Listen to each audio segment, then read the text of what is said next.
அன்புள்ளம் கொண்ட மகர ராசி அன்பர்களே, இந்த வாரம் ஜூலை 7லேருந்து ஜூலை 13 வரைக்கும் எப்படி இருக்குன்னு பார்க்க போகிறோம். வேலையில் உங்களுடைய உழைப்புக்கு பலன் கூடிய சீக்கிரம் பலன் கிடைச்சிரும். உங்களுடைய முயற்சிகள் மேலே இருக்கிறவங்களால பாராட்டப்படுவாங்க. புதிய பொறுப்புகள் கூட வரும். நீங்கள் சுயமாக தொழில் பண்ணுறீங்க அப்படின்னா அவங்களுடைய வருமானம் இந்த வாரம் அதிகரிக்கிறதுக்கு வாய்ப்புகள் நிறையா இருக்குது. பணம் சம்மந்தப்பட்ட விஷயங்களில் சுமூகமான தீர்வு ஏற்படும். நல்ல வருமானமும் வரது, சீரான வருமானம் வரதுக்கான வாய்ப்புகள் இருக்குது. குடும்பத்தில் கொஞ்சம் மன நிம்மதியாக இருக்கும். இந்த வாரம் உறவினர்கள் மூலமாக நல்ல செய்தி கிடைக்கலாம்.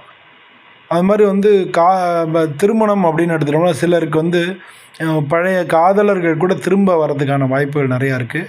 திருமண காலம் கொஞ்சம் திருமணத்துக்கு முயற்சி பண்ணது கொஞ்சம் லேட்டாகலாம். கொஞ்சம் பொறுமையாக இருங்க. இந்த வாரத்துக்கு கொஞ்சம் தள்ளி போகலாம். கொஞ்சம் பொறுமையாக இருங்க. கொஞ்சம் மூட்டு வலி, சூடு சம்பந்தமான உடல் சூடு, அது சம்மந்தமான பிரச்சனைகள் இதெல்லாம் வரதுக்கான வாய்ப்புகள் இருக்குது. அதனால் கொஞ்சம் எக்ஸசைஸ் இதெல்லாம் பண்ணிக்கிறது நல்லது.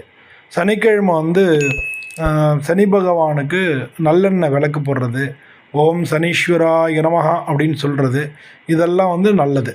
இந்த வாரம் உங்கள் சோம்பல்கள் விலகி வளர்ச்சிக்கு வழிகாட்டக்கூடியதாக இருக்குது. சனிக்கிழமை உங்களுக்கு நல்ல நாளாக இருக்குது. நன்றி.